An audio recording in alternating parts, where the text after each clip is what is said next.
एक साहूकार था, उसके 7 बेटे थे। एक बेटी थी, सातों भाइयों की प्यारी बहन थी। एक साथ ही बैठकर खाना खाते थे। एक दिन कार्तिक की चौथ आई तो उसकी बहन ने करवा चौथ का व्रत रखा। सारे भाई भोजन करने आए तो अपनी बहन को बोले कि आ बहन तू भी खाना खा ले। तो उसकी माँ बोली आज यह खाना नहीं खाएगी, इसका करवा चौथ का व्रत है, जब चांद निकलेगा तभी खाना खाएगी।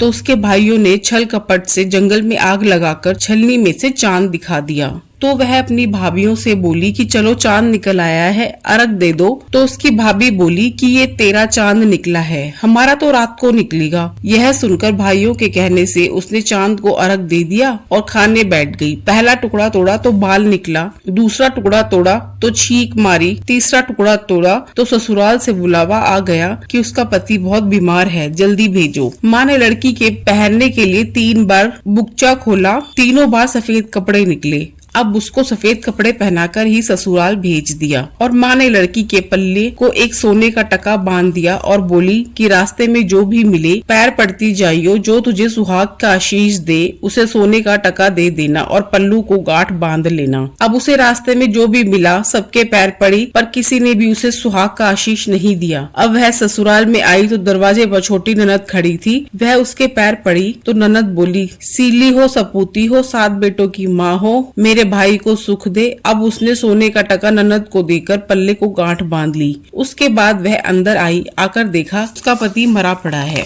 अब वह उसे लेकर एक कोठरी में पड़ी रही। 1 साल तक उसकी सेवा की। उसकी सास बांदी के हाथ बच्ची कुच्ची रोटी भेज देती। इस प्रकार उसे अपने पति की सेवा करते करते 1 साल हो गया। करवा चौथ का व्रत आया। सारी पड़ोसनों ने नहा धोकर करवा चौथ का व्रत रखा। सबने सिर धोकर हाथों को मेहंदी लगाई, चूड़ियां पहनी। वह सब देखती रही। तो एक पड़ोसन बोली तू भी करवा चौथ का व्रत कर ले। तो वह बोली मैं कैसे करूं? तो वह बोली चौथ माता की कृपा से सब ठीक हो जाएगा। उसके कहने से उसने भी व्रत रखा। थोड़ी देर के बाद करवे बेचने वाली आई। करवे ले लो री, करवे ले लो भाइयों की प्यारी करवे ले, ए करवे वाली मेरे को करवा दे जा। वह कहने लगी मेरी दूसरी बहन आएगी, वो तेरे को करवा देगी। दूसरी आई करवा ले लो री, करवा ले लो भाइयों की प्यारी करवा लो, ए करवे वाली मेरे को भी करवा दे जा। तो वह बोली मेरी तीसरी बहन आएगी, वो तेरे को करवा देगी। इस प्रकार 5 बहनें आकर चली गईं, पर किसी ने भी करवा नहीं दिया। फिर छठी बहन आई और बोली मेरी 7वीं बहन आएगी, वह तुझे करवे देगी। तू सारे रास्ते में कांटे बिखेर कर रख देना। जब वह खूब चिल्लाती हुई आएगी तो उसके पैर में कांटा चुभ जाएगा, तब तू सुई लेकर बैठ जाना और उसका पैर पकड़कर मत छोड़ना और उसके पैर का कांटा निकाल देना, तो वह तेरे को आशीर्वाद देगी। भाई जियो साईं जियो। जब वह तुझे आशीर्वाद देगी तो तुम उससे करवे मांग लेना, तब वह तुझे करवे देकर जाएगी। फिर तू उजमन करना, जिससे तेरा पति अच्छा हो जाएगा। अब उसने वैसा ही किया। सारे रास्ते में कांटे बिछा दिए। जब वो करवे लेकर खूब चिल्लाती हुई आई तो उसके पैर में कांटा चुभ गया। उसने उसका पैर पकड़कर छोड़ा नहीं और उसका कांटा निकाल दिया। तो उसने आशीर्वाद दिया। तब उसने उसके पैर पकड़ लिए और बोली कि जब तूने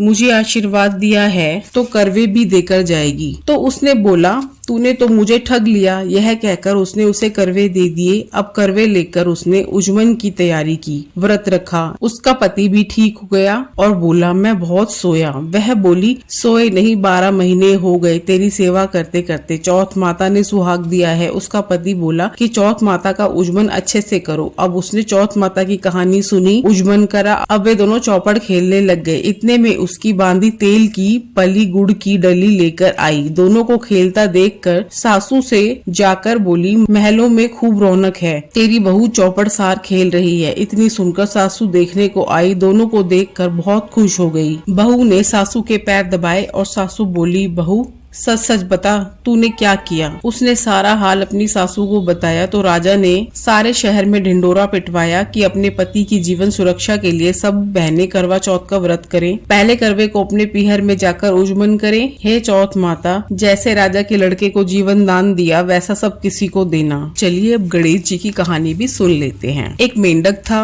एक मेंढकी थी। मेंढकी हर रोज गणेश जी की कहानी कहती। एक दिन मेंढक ने कहा कि तू हर रोज पराये पुरुष का नाम लेती कहती है, अगर तूने दोबारा गणेश जी का नाम लिया तो तेरा सर फोड़ दूंगा। गणेश जी नाराज हो गए। राजा की बांदी आई, दोनों को मटके में डाल कर ले गई और मटका चूल्हे पर रख दिया। जब उस मटके का पानी गर्म होने लगा तो मेंढक ने कहा, मेंढकी बहुत कष्ट आया है, तेरे गणेश जी को याद कर, नहीं तो दोनों मारे जाएंगे। मेंढकी ने 7 बार गणेश जी का नाम लिया। 2 सांड लड़ते हुए आए और मटके को सींग मारा। मटकी फूट गई। मेंढक मेंढकी सरोवर में चले गए। हे गणेश जी महाराज, जैसा मेंढक मेंढकी का कष्ट काटा वैसे सब किसी का काटना। कहानी पसंद आए तो हमारे चैनल को लाइक करें और सब्सक्राइब करे बिना बिल्कुल ना जाएं।